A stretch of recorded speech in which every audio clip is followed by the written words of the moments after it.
We always think there's more time, not in a dramatic life or death kind of way, just in the quiet, comfortable way we live day to day. You think you'll start that project later. Tell that person how you really feel later. Move to the city you've been thinking about. Quit the job, make the call, begin again, later. But later doesn't come in the way you imagine it will. Later shows up when you're already tired, when the spark you had has dulled a little, when the people you once loved have moved on to their own lives and stopped waiting for you to catch up. It doesn't wait for the perfect mood, or a peaceful week, or a sign from the universe. It just arrives, and when it does, you realize you should have started much earlier. But you didn't, because you were scared. Maybe you didn't call it fear. You called it timing. You called it being practical. You told yourself that taking the leap before everything was perfectly aligned would be reckless or stupid or pointless. But deep down, it wasn't about readiness, it was about avoidance. Because starting is vulnerable.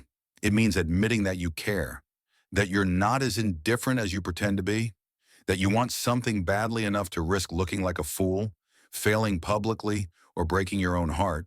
And that's hard. So instead, you stayed still. You convinced yourself that watching another video, planning another strategy, writing another to-do list was progress. But the real progress, the only thing that ever changes your life, is movement. And while you were standing still, time didn't stop with you. It moved. So the longer you wait, the more life you give up without even realizing it. And this is how years pass without meaning to. Not with any big conscious decision to waste time, but in the smallest ways. By saying, I'll do it tomorrow for 600 tomorrows in a row. By checking your phone one more time instead of sitting with your thoughts. By walking around with that gut feeling that you're meant for more, but doing nothing about it because now's not the right time. You keep waiting for clarity, for certainty, for a green light. But life rarely gives you that. It gives you whispers, nudges, flickers of curiosity and discomfort. Moments that say, this isn't quite right, or there's more for you than this. And your job isn't to have all the answers. It's to listen. Because if you keep postponing your own life until you're 100% sure, you'll wait forever. And one day, you'll look around at a life full of safety and realize it never made you feel alive. It just made you feel less afraid. And that's not the same thing. Because here's something no one tells you. The things that matter most are the ones you'll never feel completely ready for. The conversation that changes everything. The dream that feels way too big. The first step that might lead nowhere or might lead to everything. You will never feel fully prepared for these things. And if you wait until you do, you'll miss them. You'll miss the window, the chance, the version of yourself that was still brave enough to try. And you'll look back one day, not angry, not devastated, just sad. Sad that you didn't let yourself begin when it mattered most. Sad that you thought later would feel different. That you thought one day would look clearer than today. That you didn't know how quietly life can pass you by when you keep telling it to come back tomorrow. There's a version of you that exists 10 years from now. They wake up and move through their day just like you. They go to work, make dinner, maybe sit on the couch late at night with a phone in their hand scrolling. But there's something different about them, something quieter, heavier.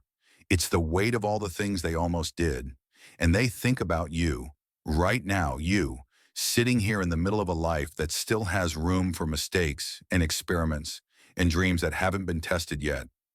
You with energy you don't fully appreciate and time you don't think is running out. You with all the doors still open. You don't feel that way, of course. You feel stuck, lost, tired. You tell yourself there's no clarity, no direction, that maybe you've already missed your shot. But to that version of you in the future, this is the moment they'd come back to in a heartbeat. Not because it was easy, but because it wasn't over. Because right now, even in all your uncertainty and confusion, you still have the ability to choose something different. You still get to wake up tomorrow and say, I'm going to try. And no one would stop you. No one would question you. No one would care how messy or awkward or slow it looked. But the longer you wait, the more difficult it becomes. Not because the world changes, but because you do. You stop believing it's possible. You stop thinking you're the kind of person who could change. You start adjusting your expectations downward, not because life forced you to, but because you assumed disappointment before you ever even tried. That's how dreams die. Not with a final dramatic defeat, but with small, quiet compromises, one at a time. You stop writing. You stop reaching out. You stop imagining anything new. You stop feeling excited at all. And then one day, it hits you. Not like a crash, more like a whisper, more like a passing moment that reminds you of who you used to be. A song, an old friend, a childhood dream you haven't thought about in years. And for a second, you feel it again. That heat in your chest, that longing, that tiny glimpse of the person you were supposed to become. And it hurts, not in a sharp, immediate way, but in a slow, aching kind of way that makes you wish you had been braver when it still mattered. But you weren't.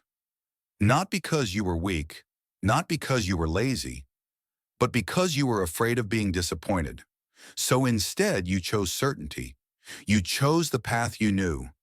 And now, 10 years later, you're asking yourself, what would have happened if I just tried? And you'll never know. Not fully. You can guess, you can imagine, but it won't change the fact that you never gave yourself the chance to find out. And that realization, that's what keeps people up at night. Not failure, but the possibility that you could have created something beautiful, if only you had moved a little sooner. The problem is, we think regret will show up like a sudden explosion. But it doesn't. It shows up like a steady leak, a slow drip of what ifs and almosts. And I wish I hadn't waited so long. And the longer it goes unspoken, the heavier it becomes. That's why the future version of you is watching. Not judging, not angry, just hoping. Hoping you choose today over tomorrow. Hoping you stop waiting for the fear to go away before you act. Hoping you realize that this ordinary, imperfect moment is your chance. Because later isn't a guarantee. Later is a myth. And every time you choose it, you hand over a piece of your life you'll never get back. So what now? You've heard all this before. In different words, in different voices. The reminder that time is slipping by, that you should act now, that life is short. But here's the truth most people won't tell you. Knowing all of this doesn't make it easier. You'll still wake up tomorrow and feel stuck. You'll still feel like you don't have enough clarity or confidence or energy. You'll still hear that same voice in your head whispering, "You're not ready yet." But here's the part that matters. You don't need to feel ready to begin. You just need to begin. The most important moments in your life won't come with trumpets or warning signs. They'll look like ordinary days, just like this one. They'll start with hesitation, with uncertainty, with you staring at a blank screen or standing in a quiet room thinking, maybe this isn't the right time, but it is. It always was. This is the moment you've been waiting for, disguised in the clothes of your daily routine. And the only way you'll know it was important is when it's gone. So let me ask you this, gently but seriously. What are you putting off that you know in your heart you can't afford to delay anymore? Who haven't you called because you're afraid of rejection or awkwardness or silence? What dream have you buried so deep under real life that you've started pretending it never mattered? What part of you is aching to be used, expressed, lived, and you keep telling it, not yet? You don't need to have it all figured out. You don't need to be perfect, polished, or profound. You just need to be honest with yourself, with your time, with the life you've been given. Because you don't get another version of this day. You don't get to redo your 20s or your 30s or that one night in June when you knew you should have said something, but didn't. You don't get to jump back to this version of you, the one with all the rawness, the questions, the chance to still shape something new. This is it. And I know you don't feel ready. I know you think there's still time. I know you're scared, But fear is not a reason to pause your life. It's a signal. It means you care. It means what's on the other side of this hesitation actually matters. And you only get to find out what that is if you go see for yourself. You can spend the next year talking yourself in circles, waiting for the right mindset or the perfect inspiration or a future version of you who finally feels motivated enough. Or you can realize right now that no one's coming to save you. This is your life, your one shot, your quiet, precious, unfinished, imperfect chance to leave behind a story you're proud of.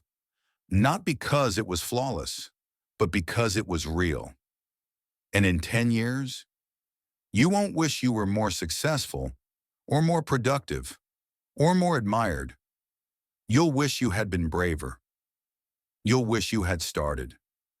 You'll wish you could come back to this moment, not to fix it, but to fully live inside it.